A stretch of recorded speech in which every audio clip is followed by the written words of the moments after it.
ونعوذ بالله من شرور أنفسنا ومن سيئات أعمالنا من يهده الله فلا مضل له ومن يضلل فلا هادي له ونشهد أن لا إله إلا الله وحده لا شريك له ونشهد أن محمدا عبده ورسوله أما بعد فأعوذ بالله من الشيطان الرجيم بسم الله الرحمن الرحيم يا أهل الكتاب لا تغلوا في دينكم ولا تقولوا على الله إلا الحق إنما المسيح عيسى ابن مريم رسول الله وكلمته ألقاها إلى مريم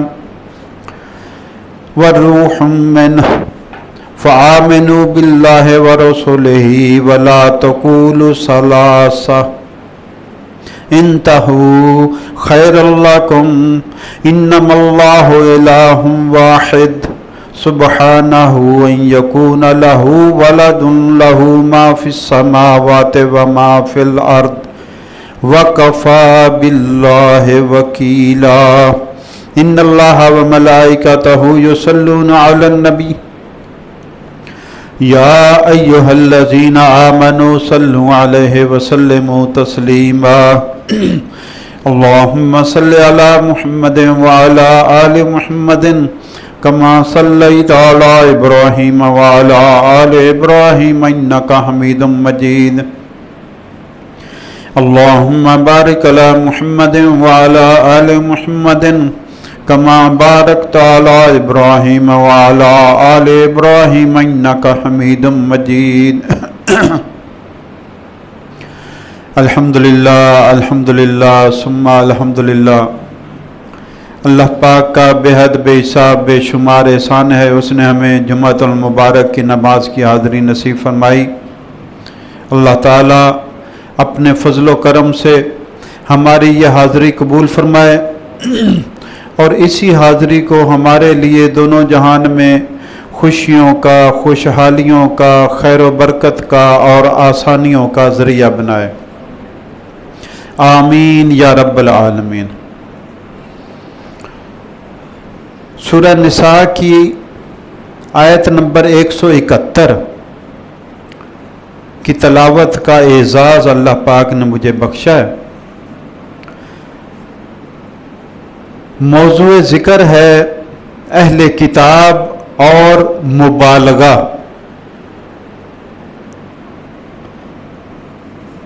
یاد رہے قرآن پاک میں سب سے زیادہ جس امت کا ذکر ہے وہ اہل کتاب ہے۔ کتاب ہماری ہے لیکن ہماری امت کے علاوہ جو سب سے زیادہ تذکرہ ہے وہ اہل کتاب کا ہے، اور یہ ان کے اعزاز کے لیے نہیں ہے، یہ ان کی فرد جرم بیان ہوئی ہے کہ تم سے پہلے لوگوں نے یہ کیا، یہ کیا، یہ کیا، یہ کیا۔ ہمیں سنائی گئی کہ تم محتاط رہنا کہیں تم بھی انہی عادتوں میں نہ پڑ جاؤ، انہی باتوں میں نہ پڑ جاؤ، انہی حرکتوں میں نہ پڑ جاؤ۔ آج جس موضوع پر ہم بات کر رہے ہیں اس کا نام ہے مبالغہ، دین میں مبالغہ۔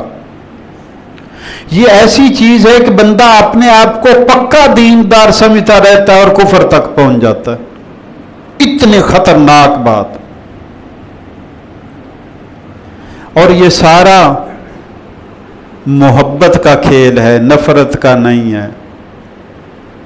ویسے تعریف نفرت کی بھی آ جاتی، لیکن علماء نے زیادہ تر لکھا کہ مبالغہ محبت میں ہوتا ہے۔ تو آج ہم سمجھنے کی کوشش کریں گے قرآن کی اس آیت کو، سورہ نساء کی آیت نمبر 171 کو، کہ اس میں اللہ تعالیٰ نے جو ہمیں تنبیہ کے طور پر، وارننگ کے طور پر، خبرداری کے طور پر ہمیں آگاہ کیا ہے کہ یہ کتنا بڑا گناہ ہے اور کتنا بڑا دھوکہ ہے کسی کی محبت میں اور تعریف میں اتنا رطب اللسان ہونا کہ حد کو ہی بھول جانا. اور اہل کتاب نے محبت میں ہی سب کچھ کیا سارا. تو فرمایا یا اہل الکتاب لا تغلوا فی دینکم. اللہ فرماتے ہیں کہ اے اہل کتاب دین میں مبالغہ نہ کرو. دین ہے کیا؟ وہ باتیں، وہ لکیر، وہ حد جو اللہ اور رسول نے مقرر کر دی، یہ دین ہے. میرے اور آپ کے لیے ایک دائرہ کھینچ دیا دین نے کہ اس کے اندر تیری مرضی ہے، آزادی ہے، اس کے بعد تیرے لیے اجازت نہیں ہے. کھانے کے لیے حد قائم کر دی، یہ کھانے آزادی ہے، یہ تم کھا نہیں سکتے.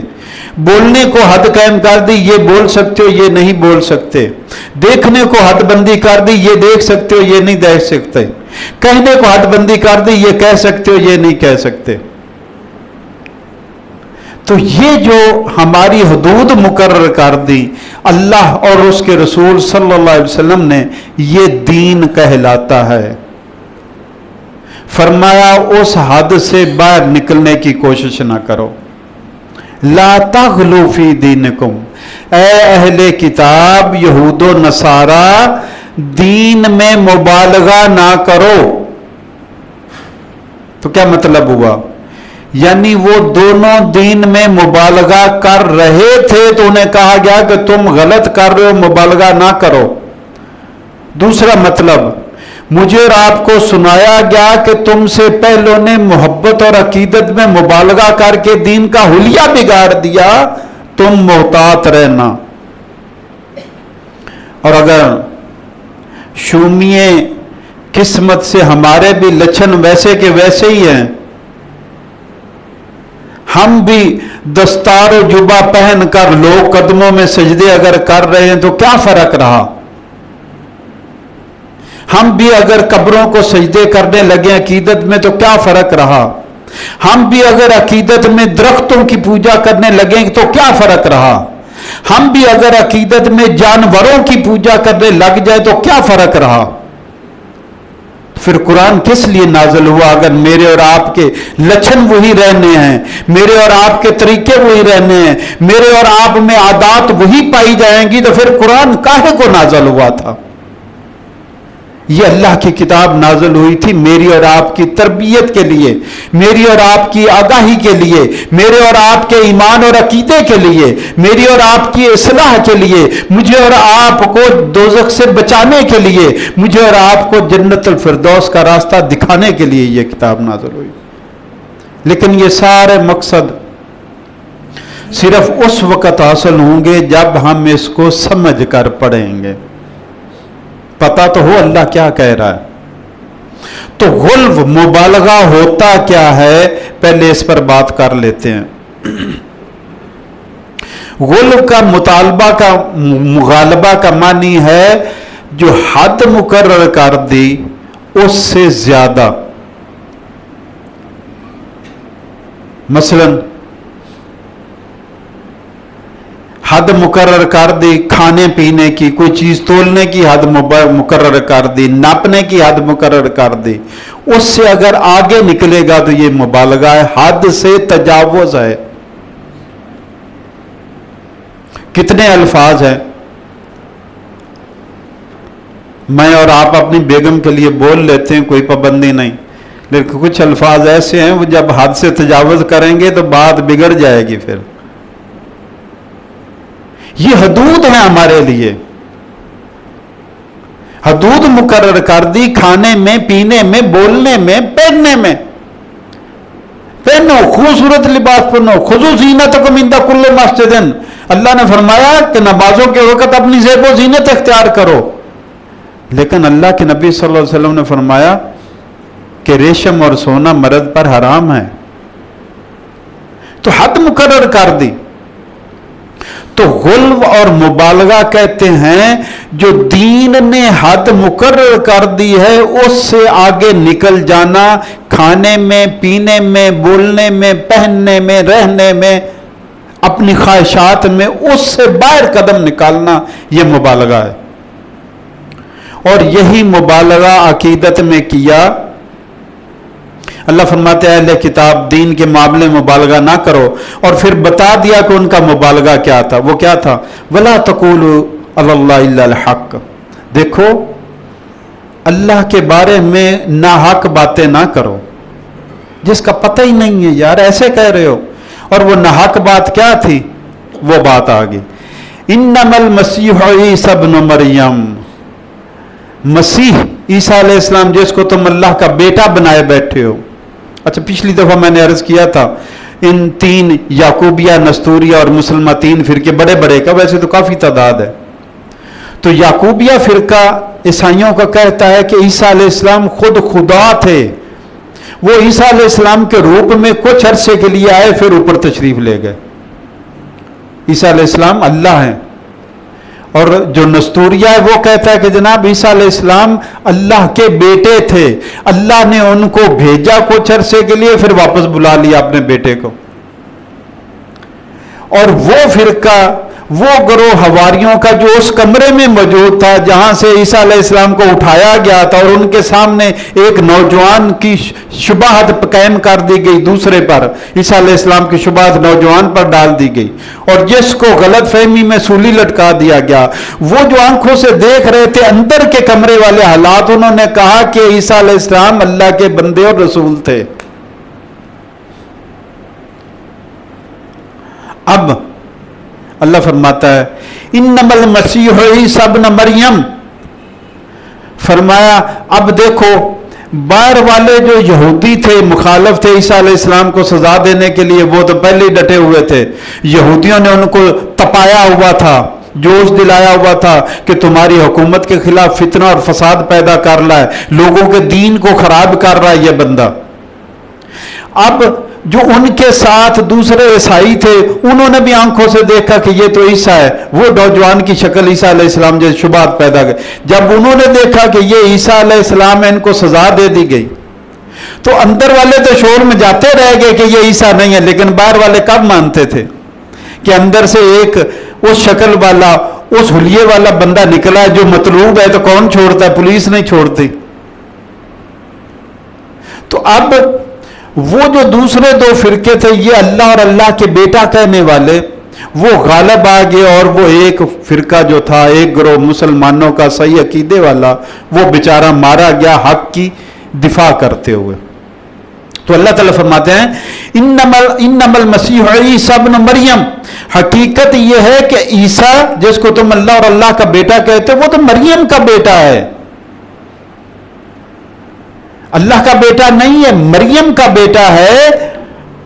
رسول اللہ و کلماتہ، اور اللہ سے تعلق یہ کہ اللہ کا وہ رسول ہے اور اللہ کا کلمہ ہے۔ کون سا کلمہ؟ اب یہ ہمارے ہاں جو عادت ہے، عادت تو یہی ہے نا کہ مرد اور عورت کا مادہ اکٹھا ہوگا تو بچہ پیدا ہوگا، عادت یہ ہے، یہ سبب قریب ہے ہمارا، کہ جو سب سے ذہن میں پہلے آتا ہے کہ عورت مرد اکٹھے ہوں گے تو اولاد ہوگی، بچہ ہوگا۔ جو اصل سبب ہے وہ ذہن میں نہیں آتا کہ حکم اللہ کا ہوگا تو ہوگا ورنہ نہیں ہوگا۔ یہب لمن یشاء اناثا ویہب لمن یشاء الذکور او یزوجہم ذکرانا واناثا ویجعل من یشاء عقیما۔ قرآن میں اللہ نے فرمایا کہ وہ جس کو چاہے بیٹیاں دے، وہ جس کو چاہے بیٹے دے، اور جس کو چاہے بیٹے بیٹیاں ملا کر دے دے، اور جس کو چاہے بے اولاد کر دے، وہ ہر چیز پر قدرت رکھتا ہے۔ تو اصل سبب یہ ہوا کہ اولاد اللہ کے حکم سے ہوتی ہے، عورت مرد ملنے سے کچھ نہیں ہوتا، اللہ کا فیصلہ ہوتا ہے۔ جبکہ ہمارا چونکہ ایمان کمزور ہے، ہماری نظر عورت مرد کے ملاپ پر رہتی، اصل سبب پر نہیں جاتی۔ اگر اصل سبب پر جاتی ہوتی تو بیٹیوں کے تانے بیچاری عورتوں نے سننے تھے، بے اولادی کے تانے عورتوں نے سننے تھے۔ فیصلہ اللہ کا ہے، الزام کسی اور پر لگا رہے ہو، حکم اللہ کا ہے، مرد الزام کسی اور کو ٹھہرا رہے ہو، تو ایمان اور عقیدے کی کمزوری ہے، قرآن اور دین سے دوری کا نتیجہ ہے کہ بات کہیں کی ملبہ کسی پر ڈالے جا رہے ہیں۔ ارے اپنا معاملہ اس سے درست کرو، اگر دینا ہے تو اس نے دینا ہے، اگر نہیں دینا تو اس نے دینا ہے، فیصلہ وہ کرتا ہے، کوئی کائنات میں اور فیصلہ کرنے والا نہیں ہے۔ اب ایمان تو صحیح کرو۔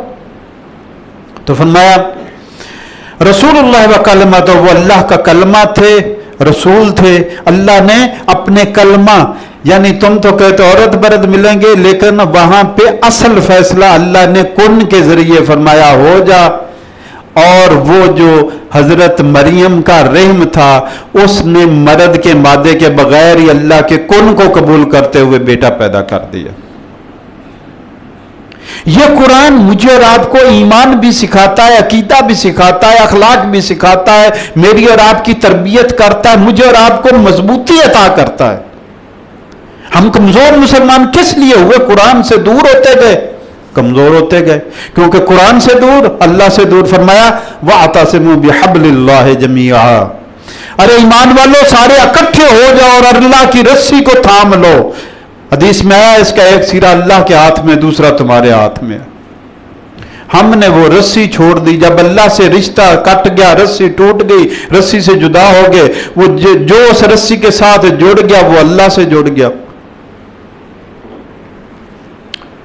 القاہا الی مریم وروح منہ، یہ وہ کلمہ ہے، کن کا حکم ہے اللہ کا، جو اللہ نے مریم کی طرف بھیجا تھا، اور اللہ نے اپنی طرف سے ایک خاص روح، رحمت والی، برکت والی، معجزے دکھانے والی روح اس میں ڈال دی، وروح منہ۔